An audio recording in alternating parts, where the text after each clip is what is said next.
नमस्कार दोस्तों, स्वागत है आपका अपने चैनल अध्यास शक्ति में। गरुड़ पुराण में बताया गया है कि 13वीं तक आत्मा अपनों के बीच ही रहती है। इसके बाद उसकी यात्रा दूसरे लोक के लिए शुरू होती है और उसके कर्मों का हिसाब किया जाता है। जानिए 13वीं को लेकर गरुड़ पुराण में क्या कहा गया है। हिंदू धर्म में मृत्यु के बाद अंतिम संस्कार किया जाता है। इसके बाद 13 दिनों तक मृतक के निमित्त पिंडदान किए जाते हैं और आखिरी में दिन उसकी 13वीं होती है। गरुड़ पुराण में बताया गया है कि 13वीं तक आत्मा अपनों के बीच ही रहती है।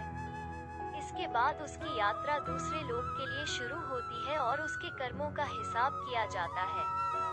लेकिन क्या कभी आपने सोचा है कि आखिर 13वीं क्यों की जाती है और इससे उस मृत व्यक्ति आत्मा को क्या लाभ मिलता है?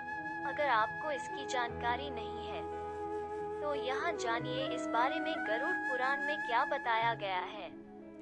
गरुड़ पुराण के मुताबिक जब किसी व्यक्ति के प्राण निकलते हैं तो यमदूत उसकी आत्मा को यमलोक ले जाते हैं और वहाँ उसे वो सब दिखाया जाता है जो उसने अपने जीवन में किया है।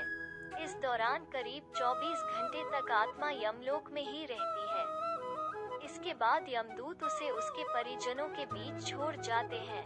इसके बाद मृतक व्यक्ति की आत्मा अपने परिवार वालों के आसपास ही भटकती रहती है, क्योंकि उसमें इतना बल नहीं होता कि मृत्यु लोक से यमलोक की यात्रा तय कर सके।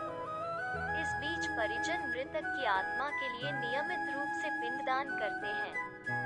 गरुड़ पुराण के अनुसार मृत्यु के बाद 10 दिनों तक जो पिंडदान किए जाते हैं उससे मृत आत्मा के विभिन्न अंगों का निर्माण होता है और दिन के पिंडदान से शरीर पर मांस और त्वचा का निर्माण होता है। फिर दिन जब 13वीं की जाती है तब मृतक के नाम से जो पिंडदान किया जाता है उससे ही वो यमलोक तक की यात्रा तय करती है।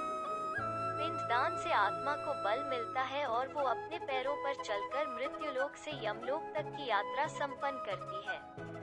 आत्मा को मृत्युलोक से यमलोक पहुंचने में 1 साल का समय लगता है। माना जाता है कि परिजनों द्वारा 13 दिनों में जो पिंडदान किया जाता है वो 1 वर्ष तक मृत आत्मा को भोजन के रूप में प्राप्त होता है। 13वीं के दिन कम से कम 13 ब्राह्मणों को भोजन कराने से आत्मा को प्रेत योनि से मुक्ति मिलती है। साथ ही उसके परिजन शोक मुक्त हो जाते हैं। जबकि जिस मृतक आत्मा के नाम से पिंडदान नहीं किया जाता उसे 13वीं के दिन यमदूत जबरन घसीटते हुए यमलोक लेकर जाते हैं। ऐसे में यात्रा के दौरान आत्मा को काफी कष्ट उठाने पड़ते हैं। इसलिए मृतक की आत्मा की शांति के लिए 13वीं को जरूरी माना गया है। अगर आपको हमारे वीडियो द्वारा दी गई जानकारी अच्छी लगे तो कृपया हमारे चैनल को सब्सक्राइब और इस वीडियो को लाइक करें। धन्यवाद।